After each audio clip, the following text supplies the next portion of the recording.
Brautpaar, liebe Olga, lieber Christian, ihr seht heute einfach wunderschön, traumhaft aus. Und das Leuchten in euren Augen sagt ja alles. Heute habt ihr jetzt was vorbereitet. Und zwar zwei wunderschöne Sektgläser, die jetzt auch jetzt mit einem Band verbunden sind, genauso wie ihr jetziges Leben. Trinkt jetzt dieses Getränk bis zum letzten Tropfen aus, damit euer Zusammenleben glücklich ist damit. Und jetzt, liebe Gäste, macht ein bisschen Platz da hinten dem Brautpaar, weil wir werden jetzt die zwei wunderschöne Gläser hinter sich werfen. Bitte mehr Platz. Wir fangen jetzt an. 1, 2, 3.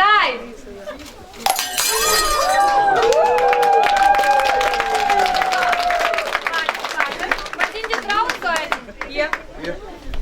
Sucht jetzt den größten Scherben aus. 7. Oh.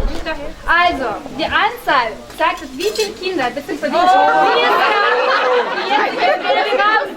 also A, da habt ihr, diese dürft ihr jetzt einfach in weiter Zukunft hinausblicken, überschreiten, die beiden. Und ich wünsche euch dabei, dass dieses Band euch so untrennbar verbindet, dass ihr alle Schwere zusammentragt, alles Schöne miteinander teilt und Liebe niemals aus euren Herzen verliert. Liebe Gäste, das ist eine russische Tradition, das Brautpaar mit Brot und Salz zu empfangen. Jetzt dürft ihr natürlich das Брод для коsten und Salz nicht vergessen.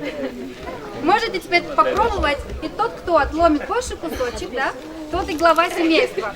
И это сейчас самый последний раз, когда вы можете насолить друг другу. So. Jetzt dürft ihr natürlich diese wunderschönen mit Sekt gefüllten Gläser in die Hände nehmen, die mit einem Band jetzt auch verbunden sind, genauso wie ihr heute, weil ab heute seid ihr eins. Heute seid ihr eine Familie. Trinkt bitte bis zum letzten Tropfen dieses wunderschöne Getränk aus, damit es noch mehr Glück in eurer Familie gibt.